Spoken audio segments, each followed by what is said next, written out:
বুলবুল চণ্ডীর কুমোরটুলিতে প্রতিমা তৈরির কাজ চলছে জোর কদমে। হাতে আর মাত্র কয়েকদিন, তারপরেই কিন্তু শুরু হয়ে যাবে বাঙালির শ্রেষ্ঠ উৎসব এবং বাঙালি অবাঙালি সকলেই মেতে উঠবে এই উৎসবে। তা হলো দুর্গাপুজো। ইতিমধ্যেই জোর কদমে চলছে প্রতিমা নির্মাণের কাজ বুলবুল চণ্ডী অঞ্চলে। সেখানে নন্দিনী শিল্পালয়ে চলছে মূর্তি তৈরির কাজ। বুলবুল চণ্ডী অঞ্চলে মধ্যম কেন্দুয়া কুমোরটুলির নন্দিনী শিল্পালয়ে প্রতিমা তৈরির শেষ মুহূর্তের প্রস্তুতি চলছে জোর কদমে। দিনরাত এক করে প্রতিমা তৈরির কাজ জোর কদমে চলছে। মৃৎশিল্পী উৎপল সিংহ প্রতি বছরই বিভিন্ন থিমের প্রতিমা তৈরি করে থাকেন। এই বছরও বাদ যায়নি বিভিন্ন ধরনের দুর্গা মূর্তি তৈরির কাজ। এই বছর থিমের প্রতিমা তৈরির কাজ, দুটি থিমের প্রতিমা সহ মোট 16টি প্রতিমা তৈরি করেছেন। দিনরাত এক করে প্রতিমা তৈরির কাজ করছেন মৃৎশিল্পী উৎপল সিংহ। কিন্তু এবার দুর্গাপুজোর আগে মৃৎশিল্পীদের সমস্যার সম্মুখীন হতে হচ্ছে। যেভাবে জিনিসপত্রের দাম বেড়ে যাচ্ছে, তার ফলে সমস্যায় পড়তে হচ্ছে শিল্পীদের।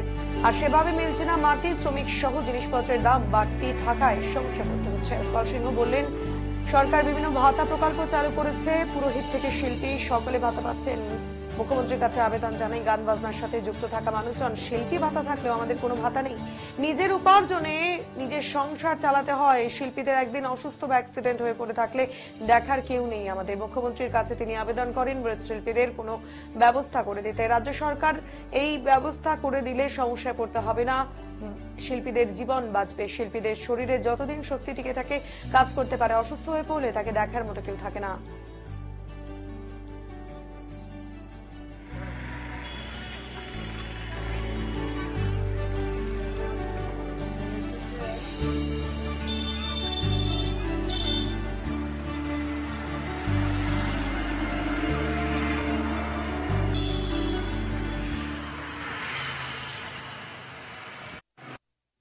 ষোলোখানা মূর্তি বানিয়েছে দুর্গা প্রতিমা।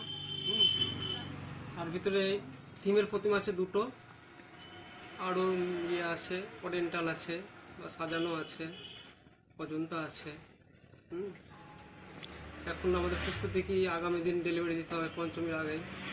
সেসব কাজগুলো অ্যাডভান্স না করলে হবে না। আচ্ছা, নিয়েছেন 16টা সব দিয়েছে? হ্যাঁ, সবগুলো হয়ে গেছে, একটা আছে।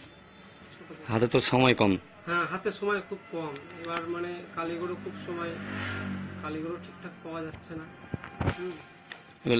আছে মোটামুটি যে হারে জিনিসের দাম বেড়েছে, প্লাস কালীগড়ের খরচা, মুখ্যমন্ত্রী টাকা দিচ্ছে, ক্লাব এসে বলছে আমাদের বাজেট অত নেই। এই তো এসব ভাবে এখন কর্ম করতে হবে, করছি। আচ্ছা, এবার খরচা মানে ভালোই হয়।